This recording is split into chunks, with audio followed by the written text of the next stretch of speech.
আমাদের মূর্তির বিরুদ্ধে কথা বলে, প্রতিমার বিরুদ্ধে কথা বলে। যে মুহাম্মদ আমাদের দুশ্মন, ধর্মের দুশ্মন, এই দুশ্মনকে আজকে তুমি প্রধান অতিথি বানাইলা, দুশ্মনকে আজকে তুমি এত সম্মান দিলা, ইজ্জত দিলা, ব্যাপারটা আমি বুঝলাম না। উকবা ইবনে আবি মুঈত বলে, হ্যাঁ, মুহাম্মদকে আজকে আমি প্রধান অতিথি বানাইছি, দুশ্মন কি আজকে আমি প্রধান অতিথি বানাইছি। উনি আসবে এবং খাবে, উনি না আসলে, না খাইলে আমি খাবার কাউকে দিব না। খাইতে পারো, যাইতেও পারো, বিশ্বরুট খোলা আছে। এইবারে উকবা ইবনে আবি মুঈত ভাষণ দেওয়ার পরে, হায় হায়, উবাই ইবনে খালদ আশ্চর্যের বিষয়, তুমি এমন কথা বললা, মুহাম্মদকে তুমি প্রধান অতিথি বানাইলা। মুহাম্মদকে প্রধান অতিথি বানাইছি, তার কারণ আছে। মুহাম্মদ সাল্লাল্লাহু আলাইহি ওয়াসাল্লামের কৃষ্টি, কালচার, আচার ব্যবহার, কথাবার্তা আমার কাছে অত্যন্ত ভালো লাগে। তাকে আমি অন্তর দিয়ে মহব্বত করি এবং সম্মান করি। ওনার বাসায় আমি গিয়েছি, দাওয়াত দিয়েছি। উনিও সম্ভ্রান্ত পরিবারের সন্তান, আমিও সম্ভ্রান্ত পরিবারের সন্তান। আজকে খাবারটা খাওয়াবো, সমস্ত সম্ভ্রান্ত পরিবারের সন্তান যারা আছে সবাইকে খাবার খাওয়াবো। উনি হলেন সবার চাইতে সেরা, এই জন্য ওনাকে আমি দাওয়াতটা দিয়েছি। উনি না আসলে আর না খাইলে আমি কাউকে খাবার দেব না। খাইতে পারো, যাইতে পারো। উবাই ইবনে খালদ সে ছিল পেটুক। আমাদের সমাজে এমন কিছু পেটুক মানুষ আছে না নাই? কথা কয় না, আছে না নাই? খাবারের গ্রাম ফাইলে গাড়ি ধরে দাগ খাইলো, এই বাড়ি ছাড়ে না। আর জোরে কোন ঠিক না? উবাই ইবনে খালদ সে ছিল আপনার পেটুক। সে মনে মনে দুস্থ আইছি, না খায়াও যাইতাম না। দুস্থ আইছি আমি, না খেয়ে আমি যাব না। যত কিছুই বলো আর না বলো, আমি কিন্তু না খেয়ে যাব না। পর্যায়ে সুপটা নরম করে বলে, দোস্ত, তোমার প্রধান অতিথি আছে কোথায়? একটু খবর নিয়ে দেখো, আমাদের পেটের খিদায় আর থাকতে পারতেছি না, তাহলে একটু অপেক্ষা করো, আমি দেখি। উকবা ইবনে আবি মুঈত ঘর থেকে বের হয়ে গেল। গিয়া দেখে নবীজি রাস্তার মধ্যে একটা গাছের সাথে ধাক্কা দিয়া দাঁড়ানো। উকবা ইবনে আবি মুঈত নবীজির কাছে গিয়া বলেন, মুহাম্মদ, আমি আপনাকে দাওয়াত করেছিলাম, আপনিও দাওয়াতটা গ্রহণ করেছেন। এখন খাবার বিতরণ করার সময়, বাসায় মানুষের অভাব নাই, ফাললে এরা আমারে খায়া ফালায়, তাড়াতাড়ি আহেন, বাসায় আসেন এবং খাবারটা খান, উদ্বোধন করে দেন, দেখবেন তোরে সবাইকে আমি খাবারটা দিয়ে দিব। নবীজি বলেন, কোনো সমস্যা নাই। এইবারে বিশ্ব নবী রাহমাতুল লিল আলামিন উকবা ইবনে আবি মুঈতের বাসায় গেল। গিয়া বলে, ঠিক আছে, খাবার নিয়ে আসো। খাবার নিয়ে আসলেন সামনে, একটা দস্তরখান আনো। সে দস্তরখান কিতা? কাফেররা কি দস্তরখানও ভাত খায়? কথা কয় না, ভাত খায় না? কাফেররা তো দস্তরখানও ভাত খায় না, দস্তরখান চিনে না। আর আমি একটা কাপড় সাপড় কোনো কিছু আনো। সামনে আনা হলো, প্লেটটা খুব পরিষ্কার সুন্দর প্লেট আনা হলো। প্লেট আনার পরে প্লেটটা পরিষ্কার, খাবারটা দিল, খাবারটা সুস্বাদু, প্লেটের মধ্যে খাবার দিয়েছে। নবীজি হাত মোবারক পরিষ্কার করলেন। দুইটি হাত পরিষ্কার করে নবীজি প্লেটের মধ্যে হাত দিবেন খাবার খাওয়ার জন্যে। এমন সময় নবীজি বলেন, দোস্ত, আমি তোমার খাবারটা খাইতে পারি একটা শর্তে। তুমি আমাকে দাওয়াত দিয়েছো, আমি তোমার আবদারটা গ্রহণ করে আমি তোমার বাসার মধ্যে আসছি খাবার খাওয়ার জন্যে। এই জন্য আমি তোমাকে সম্মান দিয়েছি, আমাকে একটু সম্মান দিতে হবে। আমার একটা কথা আপনি রাখতে হবে। কি কথা দোস্ত বলেন? একটা কেন, 1000 শর্ত দেওয়া মানতে রাজি আছি। নবীজি বলেন, 1000 মানতে হবে না, একটা মানলেই চলবে। আল্লাহু আকবার, একটা মানলেই চলবে। তখন নবীজি বলেন, আমার একটা শর্ত হলো, তুমি যদি আমার সাথে কালিমা পড়ো তাহলে আমি তোমার খাবারটা খেয়ে যাব। 1000 শর্ত মানতে হবে না, একটা শর্ত মানলেই চলবে, আমি তোমার খাবারটা খেয়ে নিব। উকবা ইবনে আবি মুঈত কয়, একটা মাত্র কালিমা পড়লে খাবার খাইবেন, তাহলে কোনো সমস্যা নাই। নবীজির চেহারা আনোয়ারের দিকে তাকায়া সে উকবা ইবনে আবি মুঈত কালিমা পড়ে মুসলমান হয়ে গেছে। চিৎকার দিয়ে বলেন সুবহান। কি হয়ে গেল? মুসলমান হয়ে গেল। এখন বলুন তো দেখি, মুসলমানের বাড়িতে মুসলমান নবী খাবে, কোনো সমস্যা আসেনি? কথা কয় না, সমস্যা আছে রে? কোনো সমস্যা নাই, নবীজি পেট ভরে খাবার খাইছেন। কোন আল্লাহু আকবার।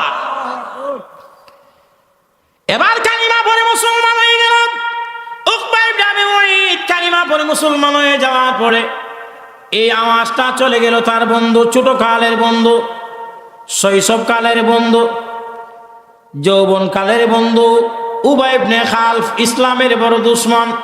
তার কানের মধ্যে আওয়াজ গেল উকবা ইবনে আবি মুঈত কালিমা পড়ে মুসলমান হয়ে গেছে।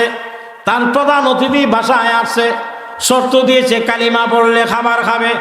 এই জন্য সে কালিমা পড়ে নাকি সে মুসলমান হয়ে গেছে। তার কানে যখন আওয়াজটা গেল তখন সে মনে মনে কষ্ট পায়।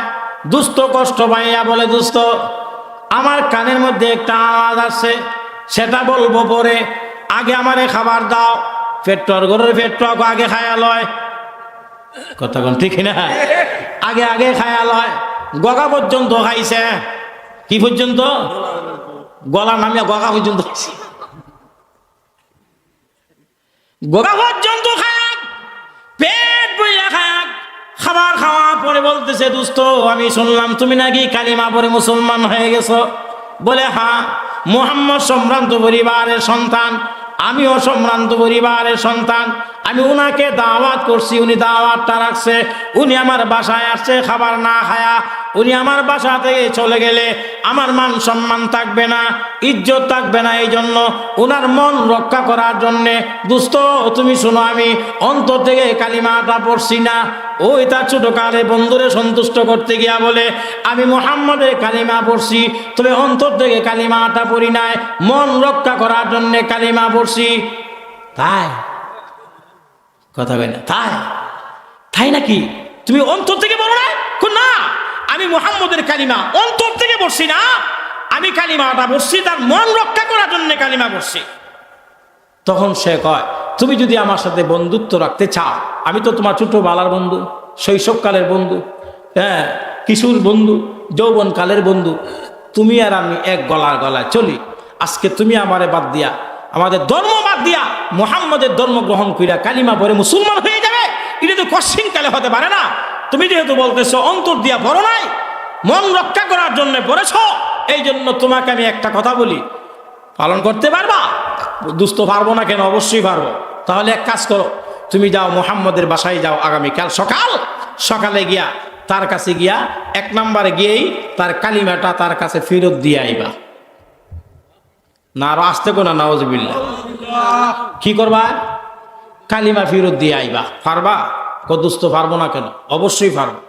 তোমার আমার সাথে যদি বন্ধুত্ব টিকে রাখতে চাও তাহলে মুহাম্মদের বাসায় যাইবা আগামীকাল, গিয়া তার কালিমা ফেরত দিবা।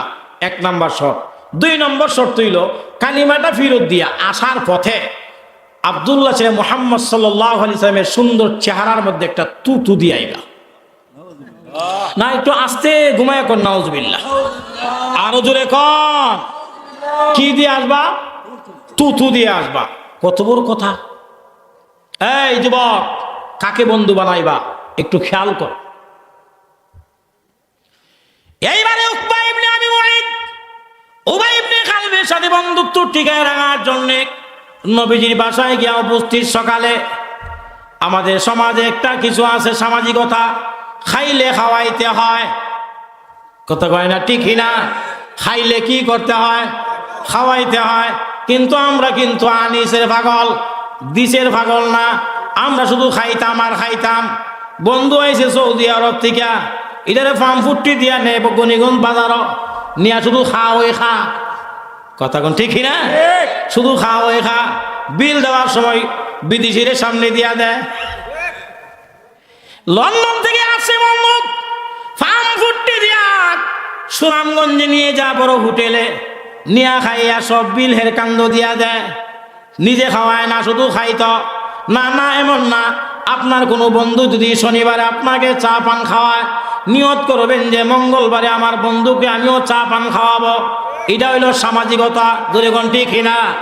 এটা হইল সামাজিকতা। খাইবেন, শুধু খাইবেন না, খাওয়াইবেন। এটা হলো ইসলামের শিক্ষা। বিশ্বনবী রাহমাতুল লিল আলামিন উকবা ইবনে আবি মুঈতের আগমন দেখে অত্যন্ত আনন্দিত আয় আল্লাহ, গতকাল ওনার বাসায় গেল আর নবীজির ইজ্জত রক্ষা করার জন্য কালিমা পড়ে মুসলমান হয়ে গেছে। আজকে সে আমার বাসায় উপস্থিত, গতকাল না আমারে খাওয়ায় দিল, আজকে তার মেহমানদারি করতে হবে। নবীজি মেহমানদারি করার জন্যে উকবা ইবনে আবি মুঈতকে বলে, দোস্ত ওয়েটিং রুমে একটু বসো, আমি ভিতর থেকে খবরটা নিয়ে আসি, দেখি কি মেহমানদারি করতে পারি। মা খাদিজাতুল কুবরা রাদিয়াল্লাহু তাআলা আনহাকে বলেন, খাদিজা গো, ঘরের মধ্যে কি আছে? খাদিজাতুল কুবরা গোটা ঘর তালাশ করে বলল, নবী আমার ঘরের মধ্যে একটা খেজুর পর্যন্ত নাই, পানি ছাড়া, জমজমের পানি ছাড়া আর কোনো কিছুই নাই। নবীজির চেহারাটা মলিন হয়ে গেল, কি দিয়ে আমি মেহমানদারি করব? খাইলে খাওয়াইতে হয়, কিন্তু আমি যে কি খাওয়াবো? তাকে বললাম ওয়েটিং রুমে ওয়েট করার জন্যে। এখন দিয়ে আমার বাসার মধ্যে কোনো কিছুই নাই। নবীজির সংসারটা অত্যন্ত গরিবী হালতে চলে। যেই নবীকে সৃষ্টি না করলে লৌহ কলম জান্নাত জাহান্নাম কোনো কিছুই সৃষ্টি করা হতো না, সেই নবীর ঘরের চুলায় আগুন জ্বলে না। একদিন না, 2 দিন না, 3 দিন পর্যন্ত নবীর সংসারের চুলায় আগুন জ্বলে না। শুধু নবীর সংসার না, নবীর কন্যা ফাতিমা তুজহুরা রাদিয়াল্লাহু তাআলা আনহা, ওনার স্বামীর নাম হযরত আলী। দাম্পত্য জীবনে 2 জনের মধ্যে কত মধুর মিল। জান্নাত যেই মাত্র উকবা ইবনে আবি মুঈত বিশ্ব নবী রাহমাতুল লিল আলামিনের নামটা উল্লেখ করলো, মুহূর্তের মধ্যে উবাই ইবনে খালফের গায়ে আগুন জ্বলে গেল। যে মুহাম্মদ হইল আমার ধর্মের দুশ্মন, যে মুহাম্মদ হইল আমাদের প্রতিমার দুশ্মন, যে মুহাম্মদের কারণে আজকে আমাদের সমাজে এত বিশৃঙ্খলা, ভাই ভাইয়ের মধ্যে বিশৃঙ্খলা। মুহাম্মদ নবুয়ত দাবি করার আগে তো আমাদের মধ্যে এত গন্ডগোল ছিল না। আমরা সবাই মূর্তি পূজা করতাম, আমরা সবাই প্রতিমার পূজাগুলা করতাম, আমাদের মধ্যে কোনো বিভেদ ছিল না, মারামারি ছিল না।